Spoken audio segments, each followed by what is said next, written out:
Chers téléspectateurs, j'aimerais partager avec vous un sujet très important et que je trouve pertinent de nos jours. C'est l'importance de la raison dans la vie chrétienne. Vous savez, la plupart des gens, lorsqu'ils se convertissent à Dieu en se tournant vers Christ et recevoir le pardon des péchés et le salut qui s'ensuit, ce que la Bible appelle la nouvelle naissance, beaucoup pensent que lorsque nous nous dépouillons de nos péchés, nous devons aussi nous dépouiller de notre raison. Cela est faux et cela entraîne l'enfant de Dieu dans beaucoup de difficultés. D'abord, qu'est-ce que c'est la raison? La raison en latin, ratio, c'est dans une définition générale, c'est le fait d'utiliser notre faculté intellectuelle de penser, même d'imaginer, afin de pouvoir savoir comment nous comporter face au réel.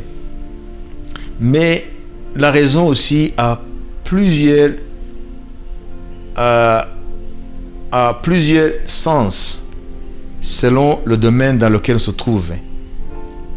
Par exemple, dans le concept de raison, il y a un autre mot qui s'appelle entendement.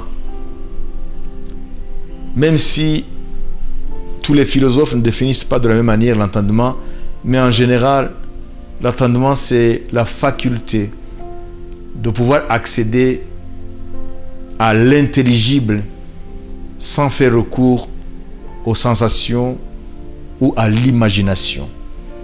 Ça veut dire, nous pouvons accéder à la connaissance, à ce qui peut être connu, sans passer par l'empirisme, sans passer par l'expérience, sans passer par l'observation.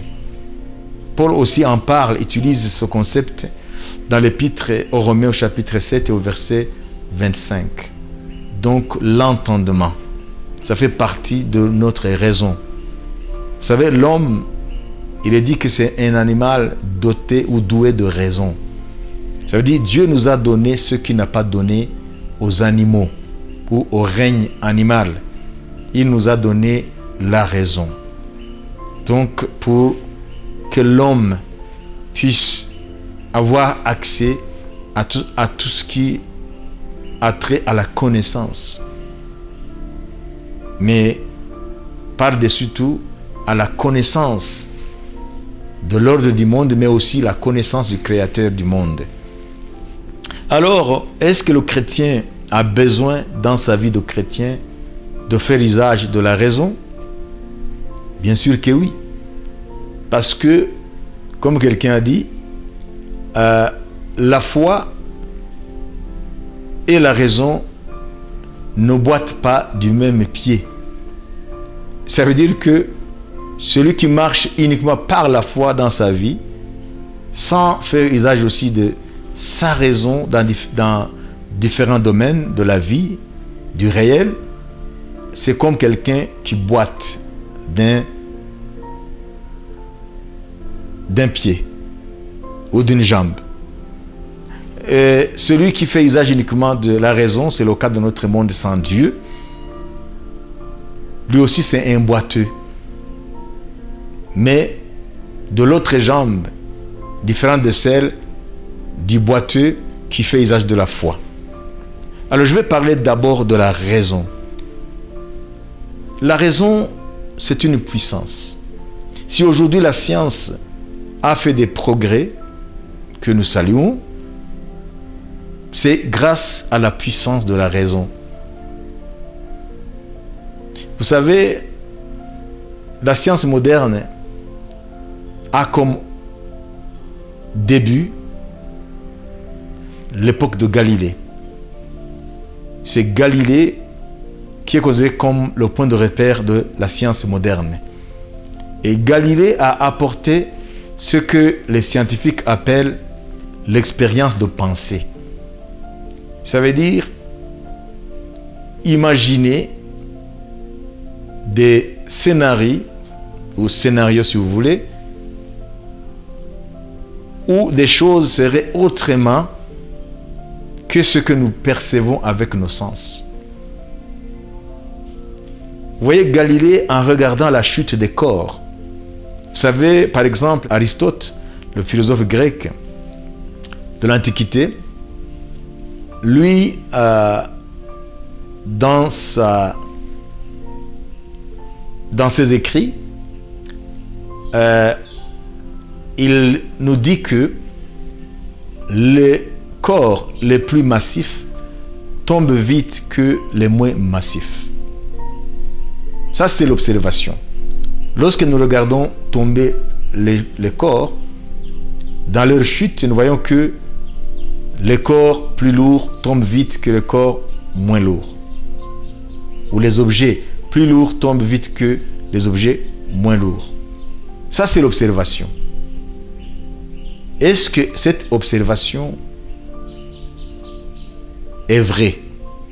Ça veut dire dans la réalité intrinsèque de la chute des corps.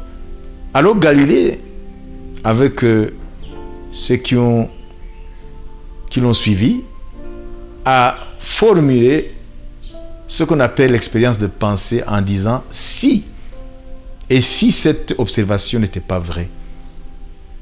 Et à travers cette expérience de pensée, il a imaginé, par exemple, prendre un corps, un objet lourd, et tu le lis avec une corde à un objet moins lourd. Et tu le laisses tomber.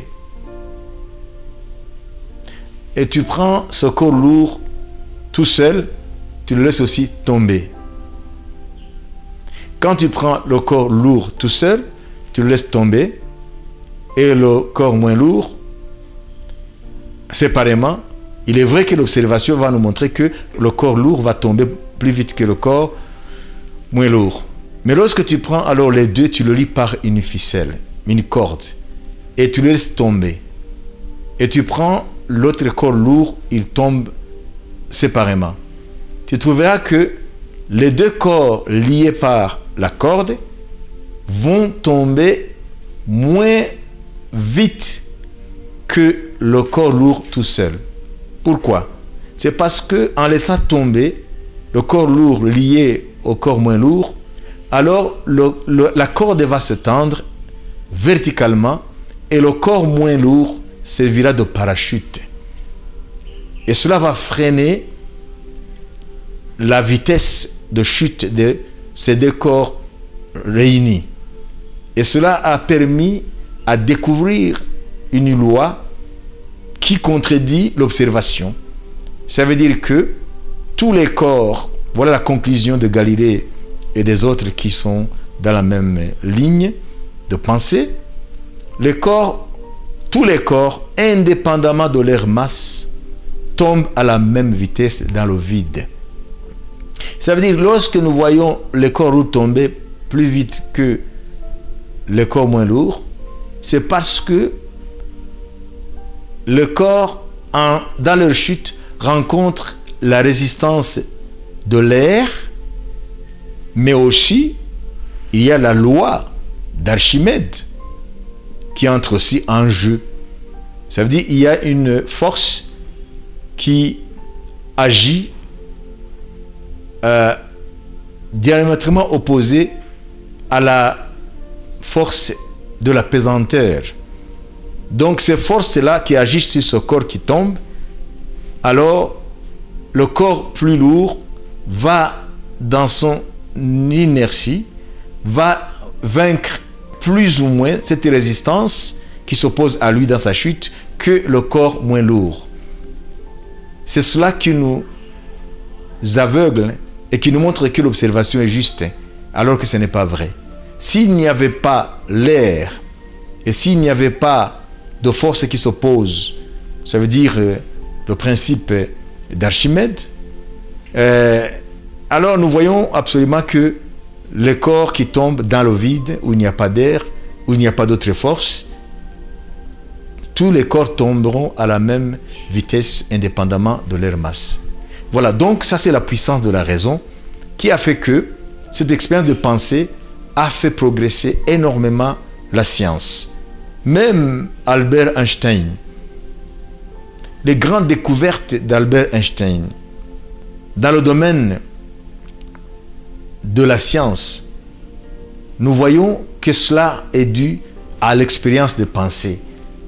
Parce que Einstein se demandait, se posait la question, et si, pour essayer de défier ce que l'observation présente. C'est pour cela qu'il est parvenu à des découvertes telles que la vitesse de la lumière, telles que la courbure de l'espace-temps, parce qu'à l'époque de Newton, on pensait que la gravitation était une force, mais avec l'expérience de pensée d'Albert Einstein, alors il est parvenu à découvrir que la gravitation n'est pas une force, mais la déformation de l'espace-temps. Ça veut dire la déformation géométrique de l'espace. Vous voyez, on ne peut pas ignorer ce grand don que Dieu a donné à l'homme, la raison. Mais la raison, malgré sa puissance, a ses limites. Ça veut dire que la raison ne peut pas nous amener à accéder à toutes les connaissances. Par exemple, nous savons que le monde, ça veut dire la nature, le cosmos, le monde fonctionne selon la loi de la causalité. Comme disait Leibniz, disait que il n'y a rien sans cause. Ce qu'il a appelé le principe de la raison suffisante. Ça veut dire qu'il n'y a rien qui se passe sans cause. Mais lorsque nous suivons la chaîne de causalité, par la puissance de notre raison, nous arriverons à une limite infranchissable parce que nous allons être confrontés à la cause première.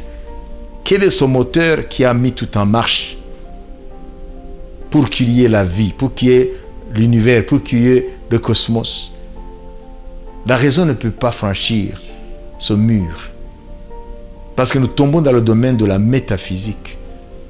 Là alors, il faudra qu'il y ait une autre faculté, un autre don que Dieu a donné à l'homme, c'est la foi. Dieu a donné à l'homme la foi. La foi en latin, ça veut dire fides. Donc l'homme doit avoir confiance en Dieu et en sa parole. Donc l'enfant de Dieu, lorsqu'il se convertit, il faut que sa raison, au lieu de la mettre de côté, il faut que sa raison soit éclairée par la lumière de la parole de Dieu, parce qu'il en aura besoin dans sa vie de chrétien. Le monde fonctionne uniquement par la raison. C'est pour ça que le monde ne connaît pas Dieu. Parce qu'il est dit, le monde dans sa sagesse n'a pas connu Dieu, et il a pris à Dieu de sauver les croyants par la folie de la prédication. Ça veut dire l'évangile qui nécessite la foi. Regardons un peu un passage de la Bible dans le premier livre des Rois, au chapitre 20 et au verset 22 jusqu'au verset 23. C'est l'histoire du roi Akab d'Israël qui était en guerre contre Ben-Hadad de la Syrie. Alors lisons dans le premier livre de Rois, 1 Roi, chapitre 20, verset 22 jusqu'au verset 23. Alors le prophète s'approcha du roi d'Israël et lui dit: Va, fortifie-toi, examine et vois ce que tu as à faire. Car au retour de l'année, le roi de Syrie montera contre toi. Les serviteurs du roi de Syrie lui dirent: Leur Dieu est un Dieu de montagne. C'est pourquoi ils ont été plus forts que nous. mais combattons-les dans la plaine, et on verra si nous ne serons pas plus forts qu'eux. Voilà pourquoi Dieu dit aux enfants d'Israël, à l'époque du roi Akab, que Dieu donnera la victoire à Israël, parce que Dieu veut montrer aux Syriens, à l'armée de Ben-Hadad, que Dieu n'est pas une idole qui est cantonnée uniquement dans un lieu, que Dieu est omniprésent. Il est aussi bien le Dieu de la plaine, de la vallée, que le Dieu de la montagne. Mais écoutez ceci, Dieu dit, l'année prochaine, la Syrie vous attaquera et je vous donnerai la victoire. Il y aura mon intervention. Mais, avant que cela arrive, voyez ce qu'il faut faire. Préparez-vous. Dieu renvoie ici, en d'autres termes, à l'usage de la puissance de la raison. Dieu promet son intervention miraculeuse. Dieu va donner la victoire à Israël face à la Syrie.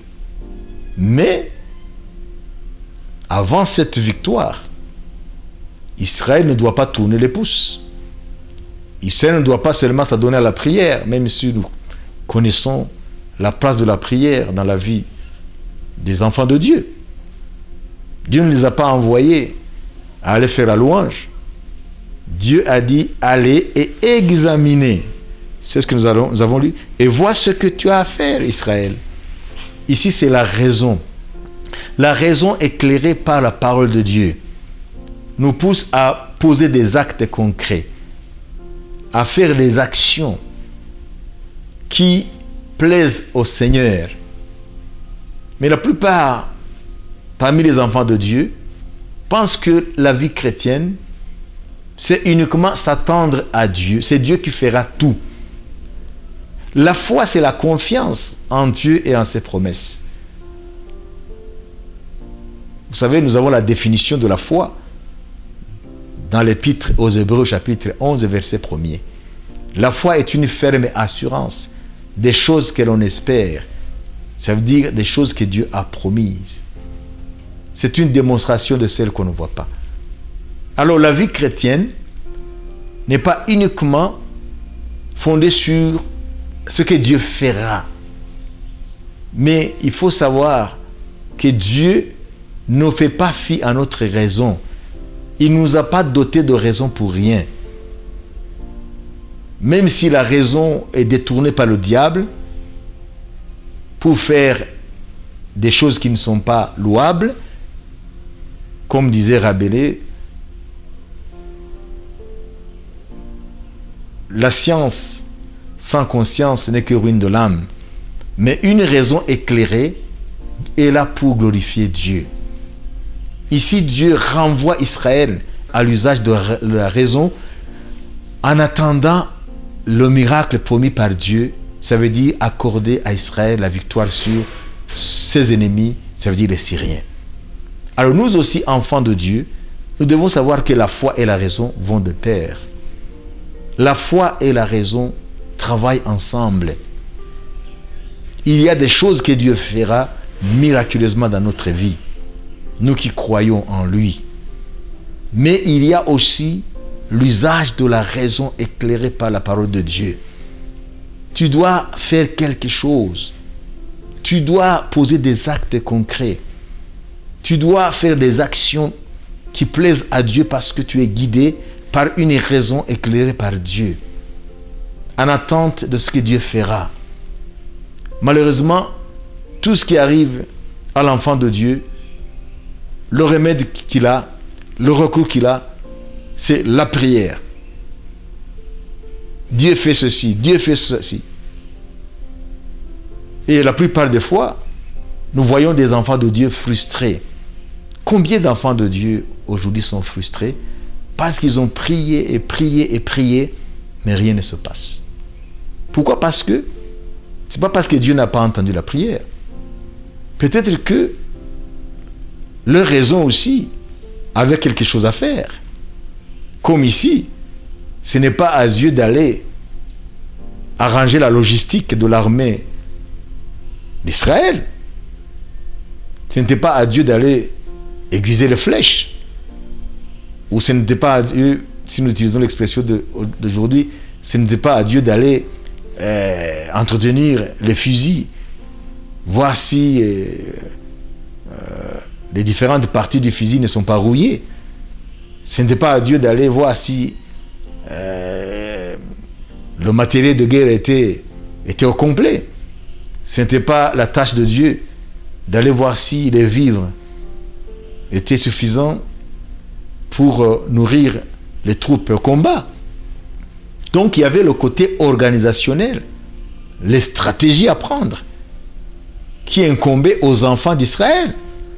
Et ça, c'est l'usage de la raison. Mais la raison éclairée par Dieu. Mais Dieu a promis la victoire. Ça, c'est la tâche de Dieu. Dieu interviendra contre les Syriens. Parce qu'ils ont dit que c'est un Dieu qui seulement est fort dans la plaine et non pas sur les montagnes. Donc ils ont traité du Dieu d'Israël d'idole, comme les idoles des nations. Mais alors Dieu va glorifier son nom et montrer aux Syriens qu'il n'est pas une idole. C'est le Dieu vivant, le Créateur. Il était aussi le Dieu des Syriens, même s'ils ne le savaient pas. Mais Dieu dit, je vous donnerai la victoire.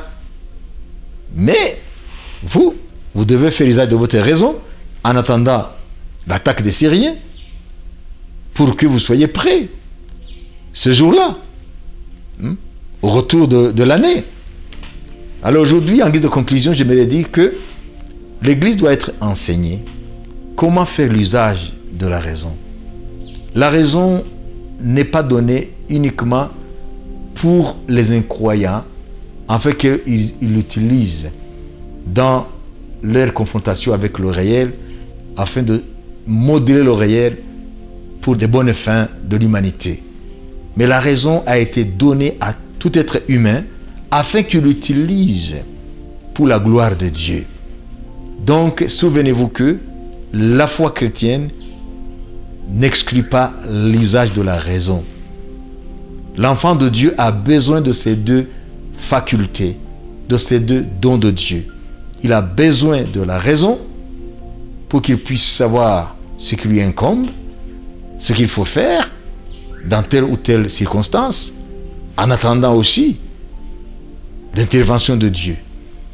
Alors aujourd'hui, j'aimerais seulement interpeller les enfants de Dieu dans leur marche avec Dieu pour ne pas uniquement laisser tout à la responsabilité de Dieu. C'est Dieu qui sera responsable de faire tout. Il a promis de faire ceci. C'est vrai que Dieu a promis et il est fidèle.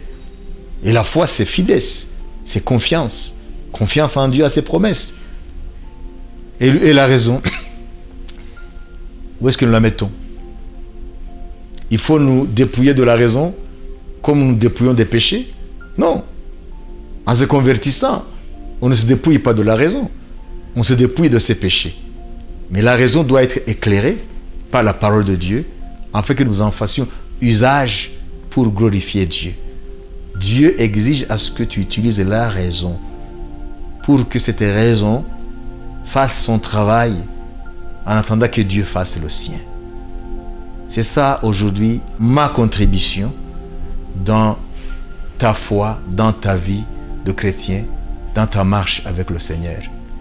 Il faut que la raison travaille en toi en attendant le miracle de Dieu. Peut-être que les miracles que tu attends ne se produisent pas parce que toi, tu es absent là où Dieu t'attend. Ça veut dire dans le domaine de la raison. Tu dois dire, oui, j'ai prié, oui, j'ai foi que Dieu va agir. Est-ce que Dieu ne m'exige pas, entre-temps, que je fasse quelque chose? C'est ce qu'il a exigé aux Israéliens en face de l'attaque imminente des Syriens. Il a dit, je vous donnerai la victoire. Mais entre-temps, examinez, regardez ce qu'il faut faire. Préparez-vous. Donc il y a des choses qui nous incombent à nous dans l'attente du miracle et qui ne regardent pas Dieu. Ce n'est pas Dieu qui viendra faire ce que nous sommes appelés à faire. Dieu fera son travail et nous devons faire le nôtre. Donc, par définition, le miracle, c'est la rencontre de la foi en Dieu et en ses promesses et l'usage d'une raison éclairée de l'enfant de Dieu. Que Dieu vous bénisse.